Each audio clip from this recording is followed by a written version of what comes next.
this inside of my stocking this Christmas morn? It's the latest episode of Podzilla. It's the final Podzilla episode of the year. Doodly, doodly. Kind of works. Everybody, Christmas. Merry Christmas. It's Hey. so good to be here. This is our third year in a row of releasing an episode Christmas Day. Feels good, man. Feels good. If you're popping in for the first episode for the first time, my name is Micah. And I'm Jasha.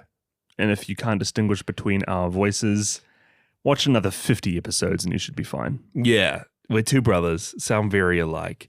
But we're glad that you're checking us out. Christmas Day.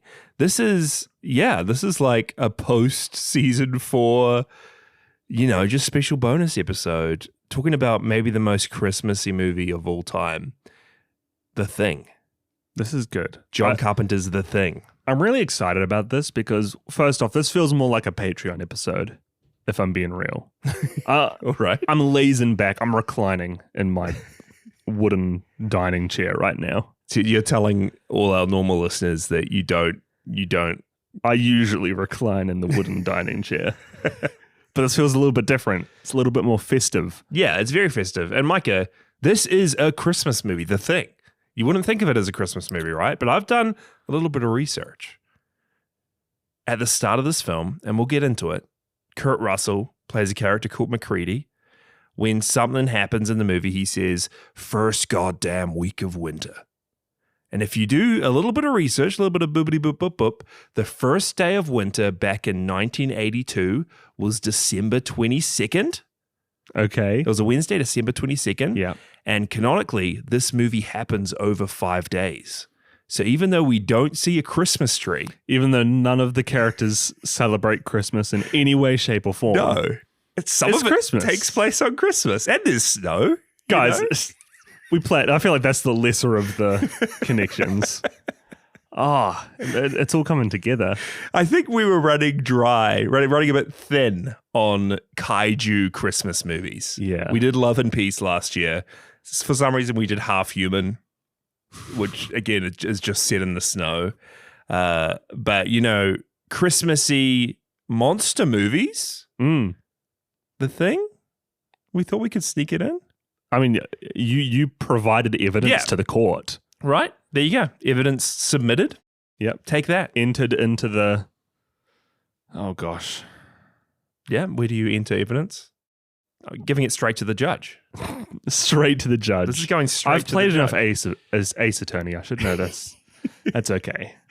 I don't want to touch on a few things just before we get started because, Housekeeping. Housekeeping. Micah, this is a Kurt Russell movie we're talking about. Mm-hmm. Kurt Russell, we have a history with him. He is currently, or I guess not anymore, but he was one of the main actors in Monarch, Legacy of Monsters Season 1. Why isn't he anymore?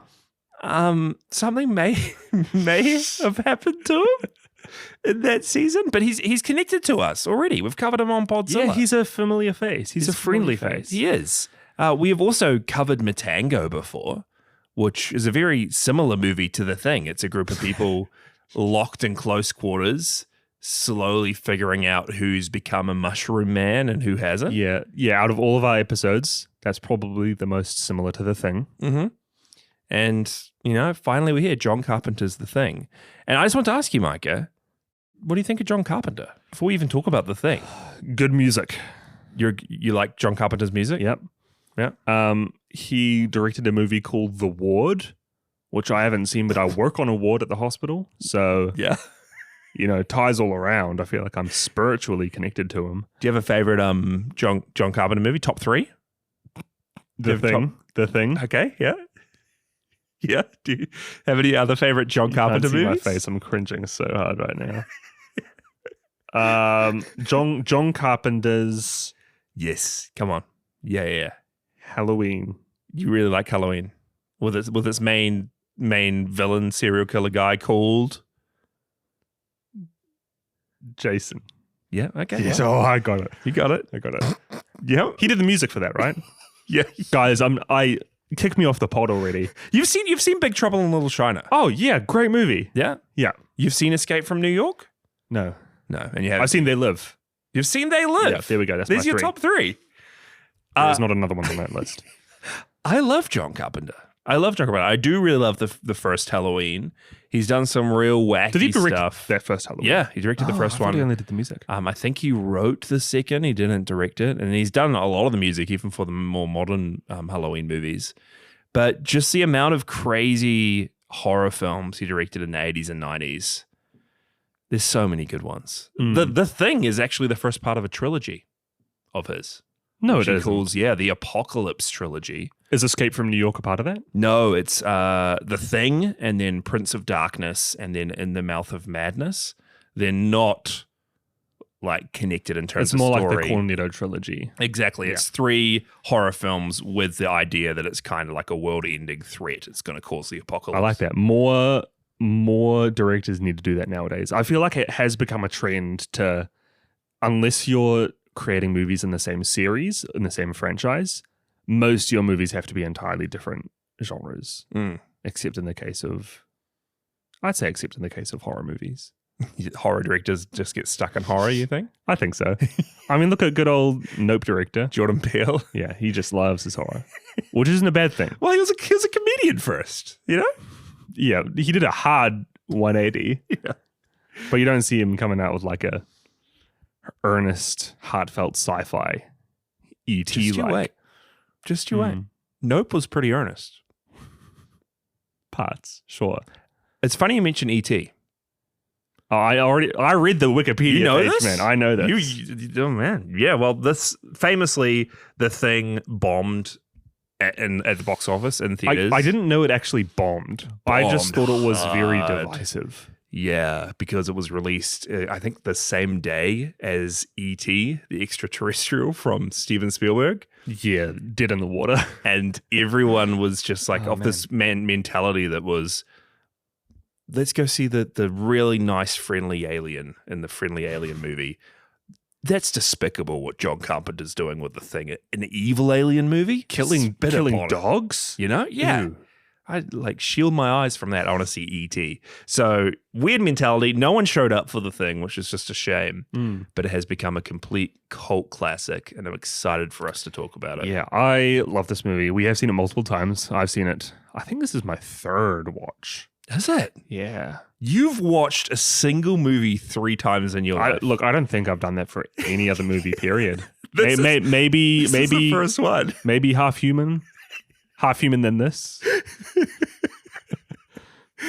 No, it's good. It's nice to have a history with a movie. Yeah, well, I mean, this is very ingrained into even our family. I know, like, a lot of families and friends like playing kind of, you know, you got the family party games like Werewolf, Mafia. What games would people usually play? Like a nice, healthy game of Uno around the family. Monopoly. Bring out, snakes and ladders. Get those some out of boggle, here. Cranium. For some reason, the board game The Thing Infectionate Outpost 31 has become like our family's staple board game, which is an imposter game that's super, super intense and argumentative where someone's secretly the thing. What are they called? Like hidden roll? Yeah, it's a hit and roll. games? Yeah.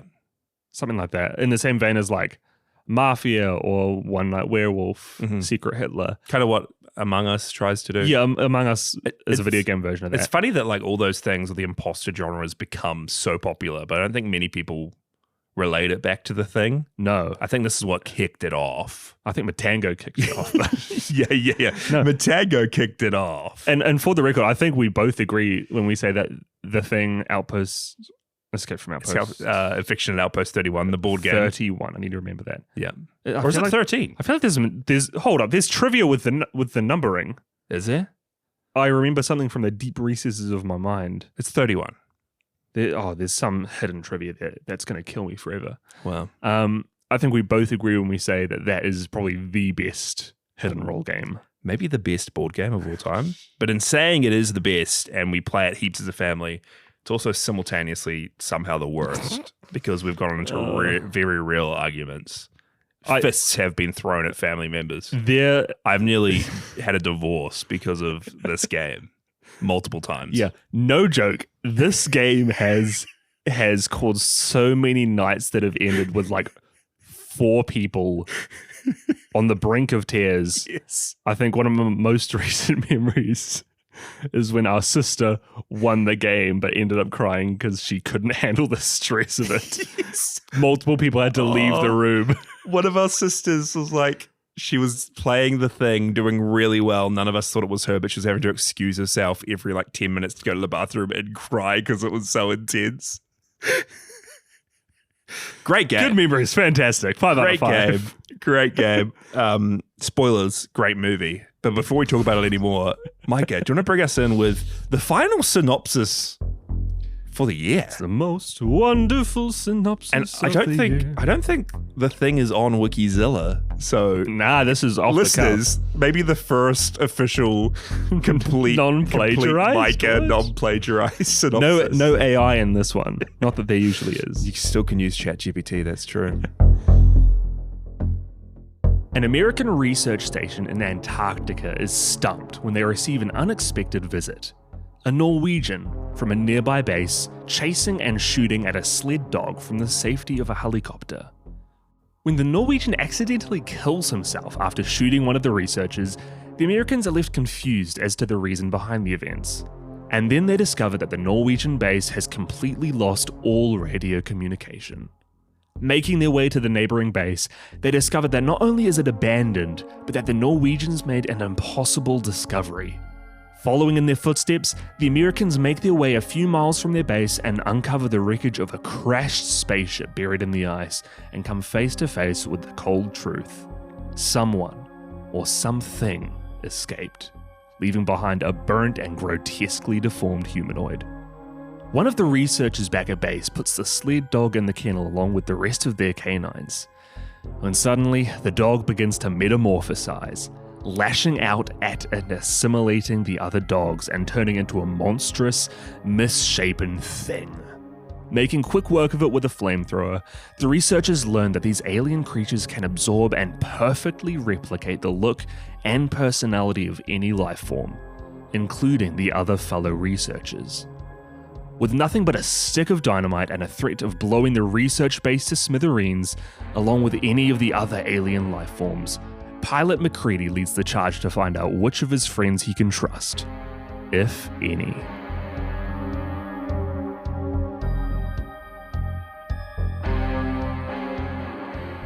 Man. Brings it all back, doesn't it? It does. Those cold days in the snow. I have seen this film countless times now as well, but for some reason revisiting it this time, I had completely forgotten who was the thing. I was just along for the ride. And even from the start, I know you pointed it out, you completely forgot we're shown a UFO. Yeah, this movie opens seeing a spaceship flying through space. I'm like, I legitimately thought that you would show me a different John Carpenter movie. This is not the thing. Because, it starts with a spaceship full-on crashing on Earth. We see it. And then the thing, title card, looks amazing. And straight after that, we're right into the iconic scene. Yeah, best opening to a movie. Best opening. Antarctica, just a frozen hellscape. And a helicopter chasing down a dog that's just running through the Arctic. And I just love it because I remember the first time I saw this, and even just watching it now, you truly have no clue what's happening. Sure, you saw a spaceship crashing, but you're just seeing two guys chasing a dog. Yeah, I really want to show this movie to someone who hasn't seen it. Yeah. And get their play-by-play reaction to it. Because it's going to be... I think I was too young to fully understand all the implications. But this movie, throughout the ages, it's just such a cool starting. It's such a cool starting. Because, you find out this dog is this thing. I forgot how much they actually call it just a thing in the movie. Come on, find the thing. Let's find this thing. Jasha. It's a shape-shifting alien. Jasha. This dog. Who's your favorite researcher? Okay. We can't say McCready. I can't say McCready? I'm going to say... Is his name Gary? What's his last Gary's name? the eyebrow guy. The eyebrow guy, the guy with the gun. Is he the station sheriff or something? Yeah, I don't know what his Gary. title is. That's what he's called in the credits. I really like Gary. Maybe it's his wispy white eyebrows. Maybe it's just his demeanor. He has a really great scene later on when he's proven to not be the thing and he he just loses it. Who's your favorite researcher? I want to say, this is good. Who's the guy with the nose ring? Is it? I think it's Dr. Copper. Dr. Copper? Yeah, Dr. Copper's cool. You like Copper? What a good name. Dr. Copper. Every time I watch this movie and every time we play the game, none of these names are real. Except for Clark. Clark is the only real name. Well, I always forget like who's who as well. Yeah, it's really hard to remember everybody. And I know maybe in our Matango episode, or I know since I've been like, at least in Matango, you know who's who. Like Matango does it real well showing you who the characters are, you get to know them. Upon rewatching this, I think this does it really, really well as well. Like even though you lose the names a little bit and you kind of need to keep track, you get solid bits with everyone. And even just starting with McCready at the start, like this is our protagonist. He's the pilot, the helicopter pilot. You don't think he's going to be the protagonist, but it starts with him losing a game of chess. And he just gets so fed up that he empties out his glass of whiskey into the computer, frying it. And I think like that shows you everything you need to know about McCready. Like he's like impulsive. He gets fed up easily. The way he responds to things. He's like a sore loser. And that's just who he is the whole movie through. Yeah. And you get bits of with everyone like that. And I love it. I think it does a really good job of just, group of people you come to know a little bit about getting absolute cabin fever stuck in this outpost where they can't trust one another. You're right about McCready because, from that start, it sets up that his main characteristic is kind of just being stubborn. Like if he doesn't have his way, yes, and you're going to get the blunt end of it. He's the pilot, and he's like, when they're figuring out who should lead and who should have the gun, he's just walking in there like grabbing it. Yeah, 100%. You think it'd be anyone else? All these characters though, like there are still a handful which I feel like I have no attachment to. There's the one guy who, when they're doing the blood test scene, yes, scene, he gets outed as the thing. He's got like the short, curly Palmer.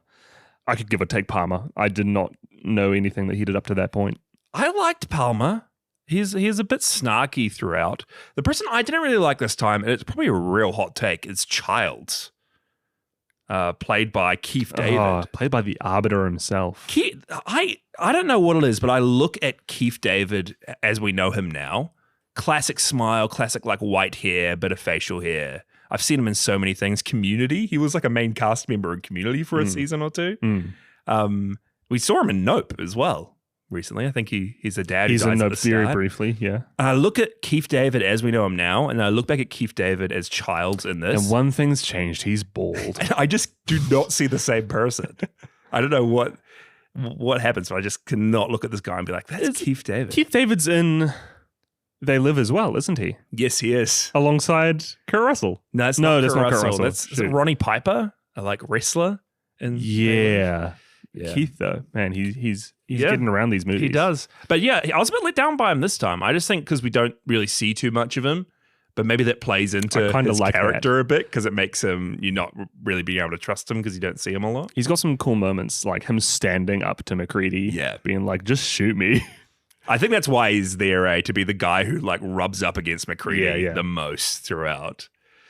It's just so fun. Yeah. This dog wanders into the outpost and then slowly you see the movie change from these guys playing table tennis and playing chess and hanging out to at the end them just going crazy, dying, blowing things up in the matter of 5 days over Christmas once again. On the 5 days of Christmas. My true love gave to me. Yeah, what will they give you? One big hat wearing McCready. It's a big hat he wears. McCready's his hat and his goggles.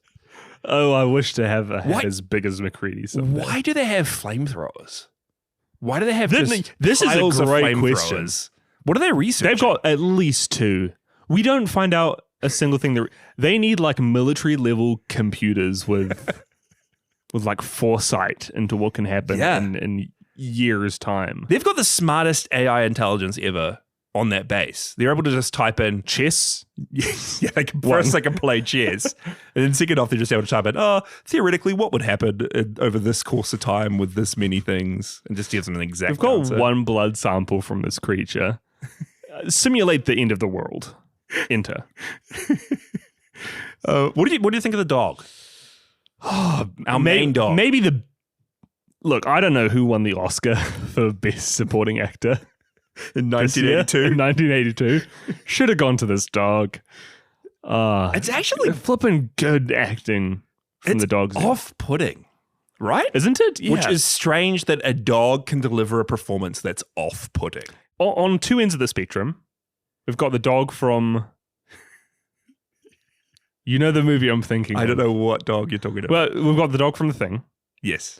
We've got the dog from... How to Anatomy of a Fall. The dog from Anatomy of a Fall. One end is just like warm-hearted, just a good pup. Yeah. Good pupper can do anything. Yeah. We'll support them. Might have killed someone in Anatomy of a Fall. Might have killed someone, but we forgive them. And then this end of the spectrum, where it walks and looks into a room, walks further, looks into another room. Yeah. And the stares at a wall when there are 10 dogs around it. That's the part that's off-putting, is this dog, when it gets put into the kennel, it sits down and just stares. Doesn't look at the dogs around it. We've got a dog. Our family's got a dog. He would go crazy. He'd go nuts. I don't know how they got a dog in a room full of other things to look at and play with, just face a wall for like 10 seconds and do nothing. I don't know how they got a dog to bite through the chain link fence to make a hole. The dog's trying to bite its way out through the bars. I feel for the dogs here. You remember the one scene where actually in that kennel, that dog turns into what might become my sleep paralysis demon. This is my favorite scene from the movie. Describe it. What's your favorite scene? The dog that we just talked about, that's off-putting and staring around, that is the thing. It begins to change, and it begins to shake, and its face begins to peel open, and its skull breaks out, and its tongue starts flapping about, and tentacles start coming out from it. That's what gets me. It's the hundreds of spaghetti tentacles. And like intestines start like flopping around the floor. It starts spraying liquids out of who knows what all over the other dogs. All over the other dogs. I feel sorry for them. It's maybe the best practical effects ever. You know my favorite scene from this? Holds up. My favorite scene is the defibrillator scene. Yes. Oh, so good. Where one of the characters starts going unconscious, stopping breathing. They try to use defibrillators and CPR to get him back. They shock him once, no pulse. They try to shock him again, and the dude puts his arms. The dead dude's body opens up with this giant chest maw with teeth. Yeah. The dude presses his arms into it and it bites them off. Copper. His arms just get split in two, and he's pulling his arms out, and it's like pulling the flesh off his arms. It's like degloving his arms. Every single time I've watched this movie, I am never ready for how good the practical effects are. It holds up. Like it really holds up. I think it's still some of the best we've probably ever seen on screen, and just the grossest as well. That scene and the dog scene.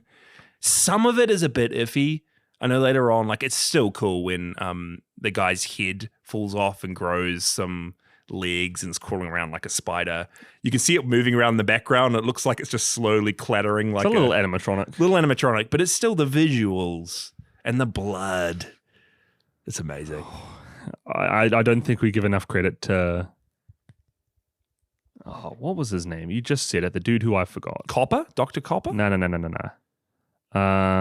To Norris? Norris, yeah, the guy who died. The Norris who was a thing, who assimilated the real Norris who had heart issues. So the thing assimilated heart issues, and then the thing had a heart attack. I didn't know he had heart issues. That makes so many... Oh my gosh. That makes so much sense now. Yes. The thing assimilated. How did we know he had heart issues? Because I think he's having like a few heart problems throughout the film. I read it afterwards, but you see this character Norris. That's cool. Like I was always a bit confused as to why he ended up dying. That's awesome. The dude in the blood test scene. Palmer. Palmer. That's another one. That scene got me. I was not ready for that one. It's the build up for it too when McCready's tying guys up to these chairs and one by one testing their blood. So there's like three of them stuck on the chairs at once. One of them, Palmer, reveals himself as the Thing. And I feel for the other guys on the chairs. It's such a great moment when all of them are tied up. The seat's like tipping like a seesaw in one direction. And his transformation might be the creepiest one to me. And he gets like his whole face opens again into some sort of mouth, and he actually like starts eating windows. He's like holding windows, another character in the air, flopping his body around like ragdolling him, like chomping away. Yeah, like a cloth mannequin or something, and it looks great. I love it. It's he just like jumps onto the roof and stays there. Yeah. Throughout, yeah, the special effects amazing. The big thing at the end. The big thing? The big thing? Good old stop motion. Harryhausen stop motion like. Yeah, which I used to say was like kaiju size. It's not as big as a kaiju. Nah. It's still pretty big. Yeah, it's like an elephant It's size. still a big monster. And just the visuals throughout, like when they go to the Norwegian outpost, there's some crazy stuff there, and we see the guy who's slit his wrists and the blood has frozen like midstream to the ground. It's just so off-putting. Micah, if I get your nurse insight just for once, your medical insight. I've never asked you this on the show before. Sure. Do you think blood could freeze midstream like that? Look, the average temperature of a human should be around, we all know this, 36.5 to 37.5 degrees Celsius.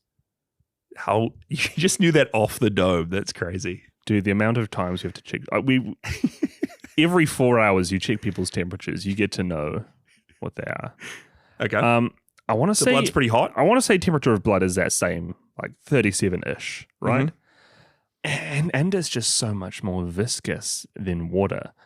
I don't think it can freeze to midstream. I mean, what's the freezing temperature of blood? Surely it's not 0 degrees. Nah, This is what I'm asking you. I just need a yes or no. No. Your whole okay. No. Your license depends upon this. Yeah. Okay. Look, I'm submitting this as evidence to the judge. Anybody who listens to this podcast, you have free reign to strip me of my license if you can prove otherwise. What are you telling people to do? Try freeze their blood midstream? No. I'm thinking more like semi-scientific research papers. Do not do this at home. Warning on the podcast, we do not support anybody testing this at home. What is Nurse Micah saying to our listeners? Yeah, I just love it. The crazy body that they find at the Norwegian outpost that they bring home and they're like doing an autopsy on. There's no way. I love when the doc brings out his little scalpel. Yeah. Like, what are you expecting to do? And we did mention it before, but there's this character Blair, who I think's like the scientist who ends up figuring out what these things are. Somehow, the dog changes into the monster, and then instantly he's like, "Oh, well, you see, what we're looking for here is it's a being that imitates life forms and imitates them perfectly." And then Blair starts putting things into this computer and then instantly like whips up a whole animation showing how this thing assimilates dog cells. And then he starts smashing everything up and destroying the helicopters and making sure no one can leave the outpost and they can't contact anyone to try and stop this thing from spreading. What do you think about Blair? He's kind of the villain? Yeah, he ends up being, in my mind, like the main villain. I was thinking about this, right? Because I looked up a little timeline afterwards. You sent it to me. Yes, of who gets assimilated when. Yeah, he needs to be, am I right? He needs to be the first person? I don't think so. I don't think... Because here's what I'm thinking. He destroys all like the servers that are in the base that hold the data information. He is a thing at that point. I don't think he is. So when does he turn? I think he is just a person reacting irrationally then. Like, it is smart. Like, if you think it through, you don't want the thing to spread, you will get rid of any way for it to leave the base. But Blair, like, talk to the other guys first. Like Blair be like, hey, we need to get our helicopters shut down. We need to make sure none of us leave the base. Instead, he just starts swinging axes. I think it's the other way around. I think he's a thing the whole time. He does that to ensure that the others can't call for safety. Because I think he gets locked up in the shed. Yeah. I think the things get to him at some point when he's locked up. He's definitely a thing by the end. My favorite scene with him is when McCready checks up on him. And he's there just the way he's talking, and he's just like flaunting this noose that's hanging next to him while he's asking to be let out. I'm feeling much better, McCready. I promise not to hurt anyone if you let me back inside. And it's obviously this thing wanting to show McCready that it's crazy so that McCready doesn't let him out so that he can keep building his spaceship underneath the shed. Oh, you're right. He's like, this thing's playing a 3D game of chess. But I just love it. It's hey, 3D game of computer chess. Chess Wizard. Was that what it was Chess called? Wizard. Yeah. It's just such a funny scene. It's this thing trying to convince him to stay there, but doing it in such a funny way. That's so smart.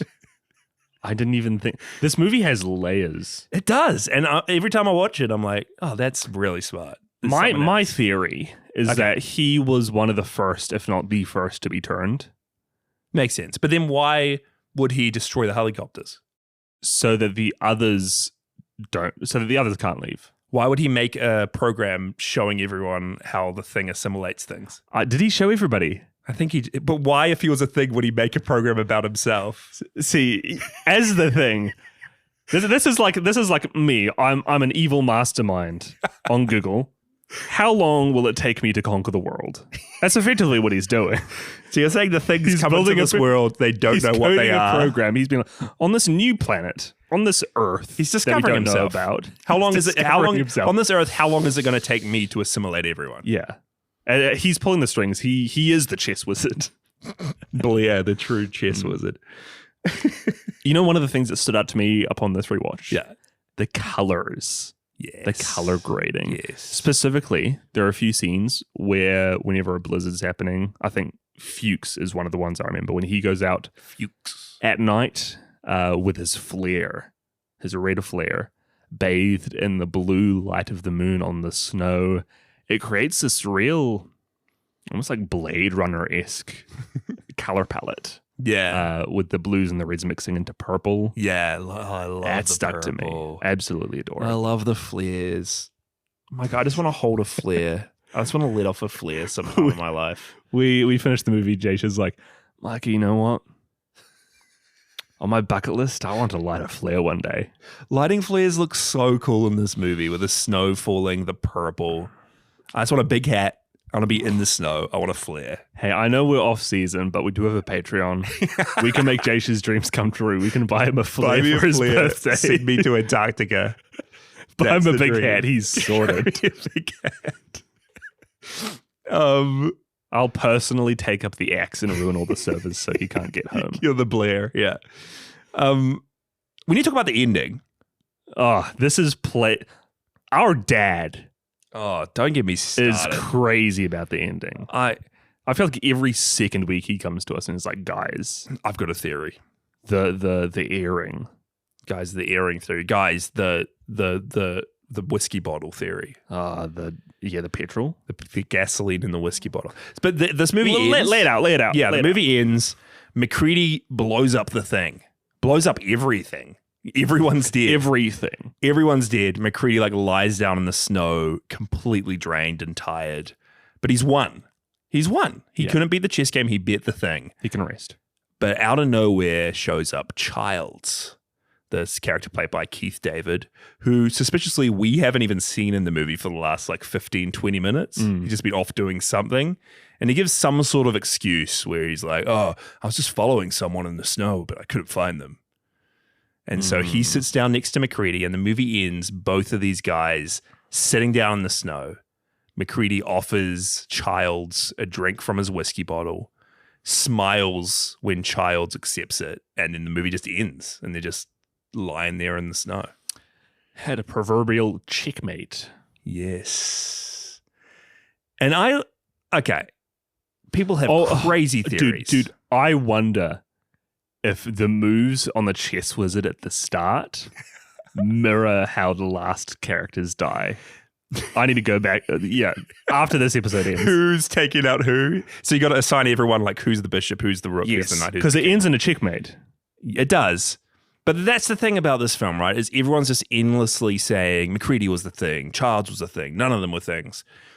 I don't think any of them were the things at the end, but I really don't think about it that much because I just love how perfect the ending is. I think it is completely manufactured and structured the way it is just to leave us asking those questions. Like it doesn't matter who's the thing or who's not. But the very fact that we are so suspicious now and the very fact that we aren't sure and that we're uneasy about it is the movie succeeding in what it wanted to do. It's just leaving us being in this place of you can't trust anyone, hopeless. Yeah, I love it because it's not just a coin flip, like were they or weren't they. You can go down so many different paths of reasoning. Like, is there a world in which they're both innocent? Sure. Is there a world in which Childs is the thing? But then why would he come back? But he's got a flamethrower. Why doesn't he just attack Macready?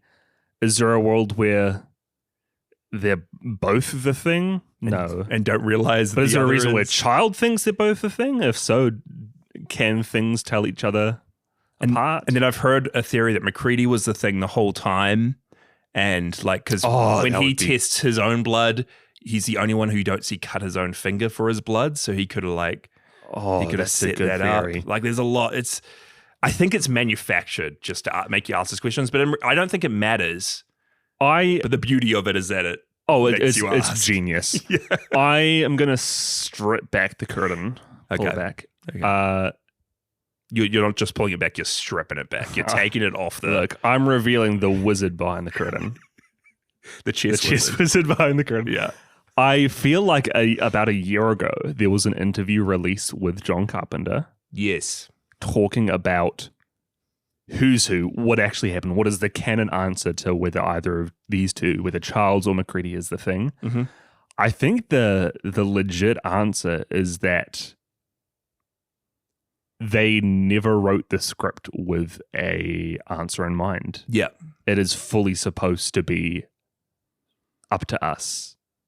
No one knows. Exactly. No one knows. And I will add to that, and I'll go into trivia. Do it, man. Because there is a video game that came out after this, also called The Thing. It's getting a remake soon.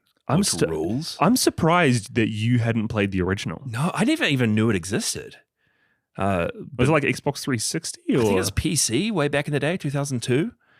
And in it reveals that Macready survives. It's about Macready. At the end, he is picked up by a search and rescue team, while Childs freezes to death. He also wasn't the thing.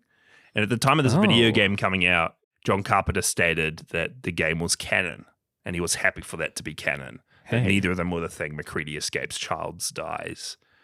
But then that's interesting. I'm looking forward to playing the game. I just love that the thing ends the way it does, and we don't get an answer. It's just perfect. Yeah, I think even though he says that the game is canon, like you can't. I think you have to separate the two paths where one is just the movie, another is the movie and the game. And then there's also, we've both seen it before, but there was in like 2011. The prequel movie. There was the prequel movie called The Thing. I remember next to nothing about it, but that's the one where there was big controversy because they filmed most of the movie with practical effects. Yeah. And then went over it in post with VFX. And everybody just notoriously hates it. I like that movie. Can you remember anything about it? I really like it. What's her name? She's Ramona from Scott Pilgrim. I know who you're talking Elizabeth Winston. Will I don't know. But she's in it. I really like it. It's about the Norwegian outpost before they all died when this movie starts. Them uncovering that huge chunk of ice. Yeah, I think it's good. It adds some interesting things. Like it adds another layer to the things in which it says they can't replicate metal.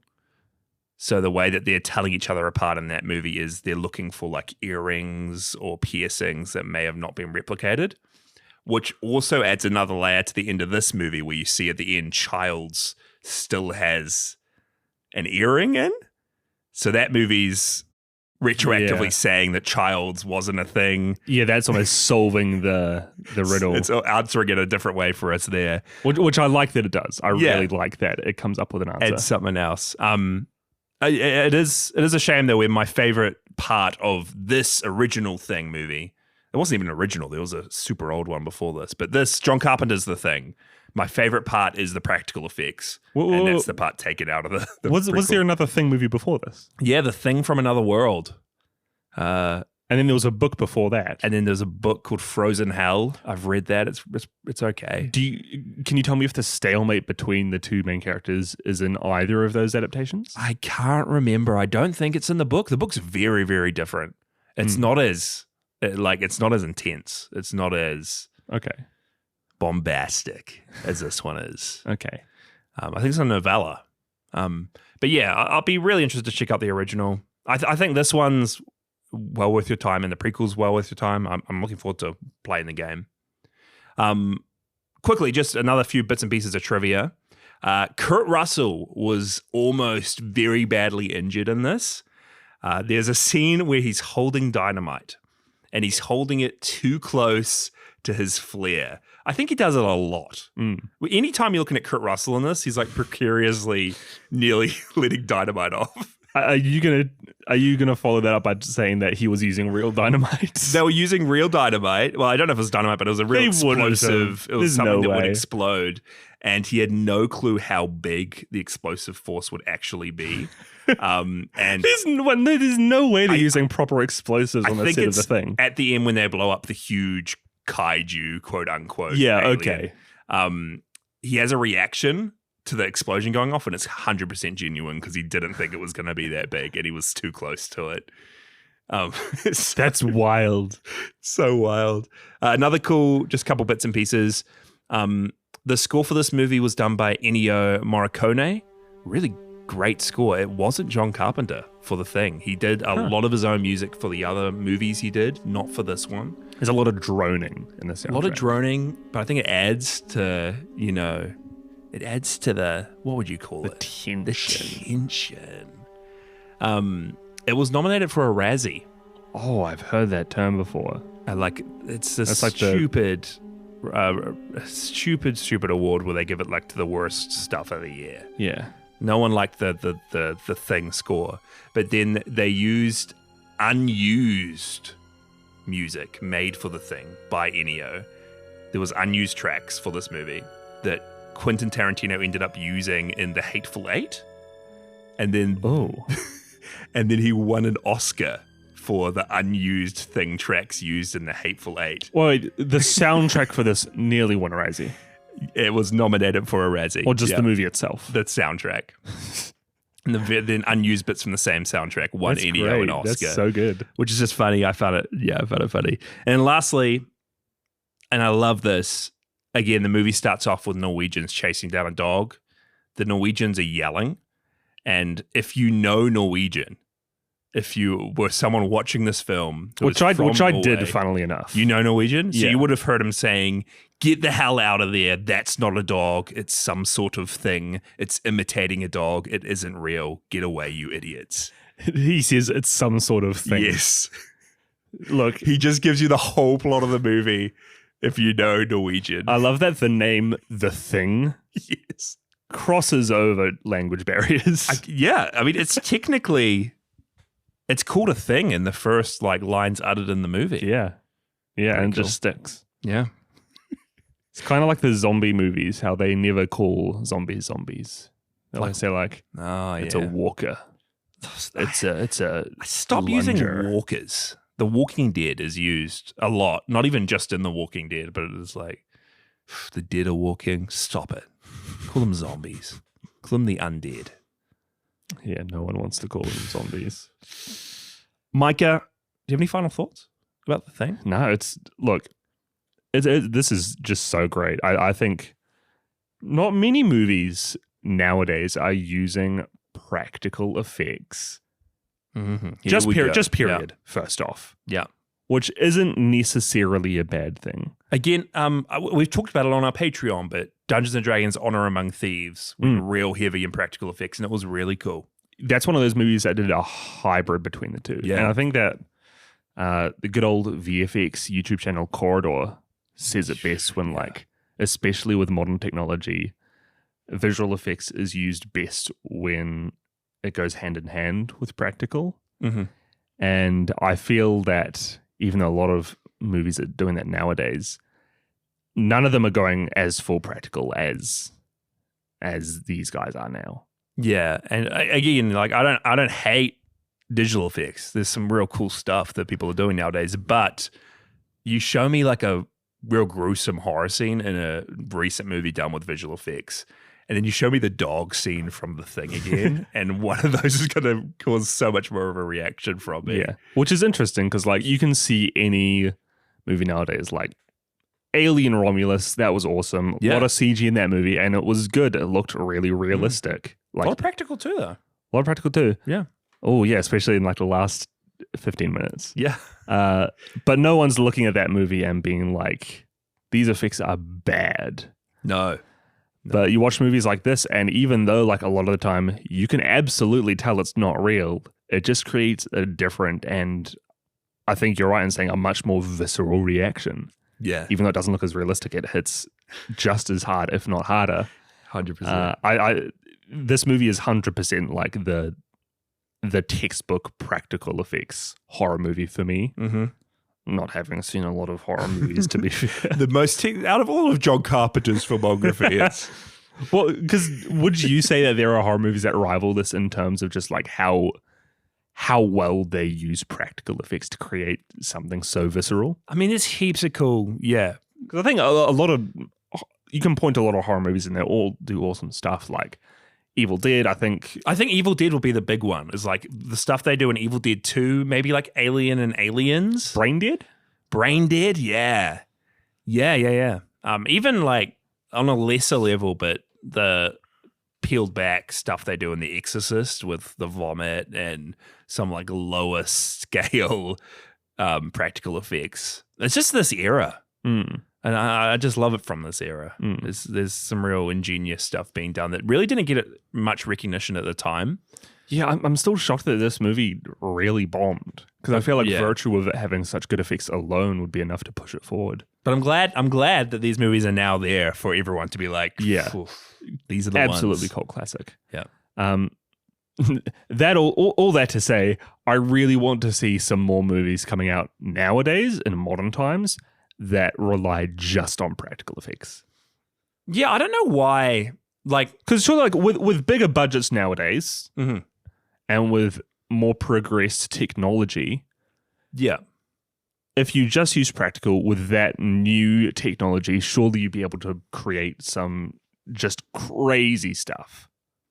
Absolutely insane. I'm sure some people are doing it. It doesn't really come to mind, but I'm always just like, movies from the 70s, 80s, 90s, they have a real specific look and feel to them. Yeah. Like The Thing, for instance. Why doesn't a filmmaker just come out and be like, I want to do it the way they did it back then? Let's try and make it look the same. Let's try and make it feel the same. I'm sure say like use the same cameras that they did. You don't really get many people trying to recapture an era. It's like everything that comes out nowadays looks like it came out nowadays, right? Yeah. Oh, you're right. Like people that try recapture the style of an era. Yeah. A lot of the time it's still very polished. A lot of the time it's more so in like the wardrobe of the movie or the costume or set design, maybe the makeup that they used. But by and large, like the camera quality is far higher. It just looks so different. Like I'd love to see a new wave of like horror filmmakers just being like, let's go back to the roots. Let's make these look like old school and nasty. And I mean, it probably like even just using the actual film alone, it's probably it. It probably works expensive, out. and you wouldn't be able to find those equipment anymore as easily, or people that know how to use it as well. But I'd love to see it. I think just like you went from, I'm going to say some random words here, but back in like the centuries ago when you had like the artistic revolutions and you went from like, Renaissance art to postmodernism art. I don't know my artist. All right, yeah, eras, but there are like these huge cultural shifts that shape what is like the art of that time. I feel like in the next few decades, there is totally going to be a turn back to that old style and being like, let's do everything we can to make it as close to that era of technology. Yeah, because we're already seeing it with some video games. Like you're seeing video games, like it's a huge trend at the moment to make it look like PS1 graphics. Oh yeah, PS1, PS2, horror especially is it's like really huge. like happening. But you don't really see people being like, let's make like 80s horror films look again and make them look the same. Yeah, it's probably just an accessibility thing. I think so. Do you have final thoughts? Or do you want me to rate it first? You can rate it. My final thoughts were just Gary's eyebrows were great. Kurt Russell's hair was great. It's funny that all they have to watch is the same game shows recorded on VHS tapes that they already know the answers to. That would be hell. That would be the real frozen hell. It's Imagine watching the same 3 episodes of The Chase. I couldn't. Day after day. I couldn't. But no, what would you rate it? I'm intrigued. Final thoughts. They use glass so haphazardly in this movie. Characters are kicking and punching glass, and I'm like, you guys are going to get cut. Well, I mean, McCready's nearly blowing his hand off, so it seems like they're just really part of the goals. You're really going with the practical effects, like. And look, this is my other thing. Speaking of cutting, when they're drawing the blood in the blood testing scene, these guys are cutting their fingers and thumbs so much more deeply than they need to. One of them does like the whole width of their thumb. The whole length of their thumb. Why is he drawing that much blood? They need a single drop. Right? Just get a couple drops. That should be enough to burn. Just do a little cut on your arm. Why would you even do it on a finger? Yeah, that's going to be the worst place to do it. Jaysha. Look, after watching this movie, I've resigned myself to be spending 5 days in the cold snow outside. On Christmas Day. On 5 days out in the cold through Christmas Day. Through Christmas. To the first week of winter. I'm going Christmas Eve, Christmas Boxing, and then 2 days after it.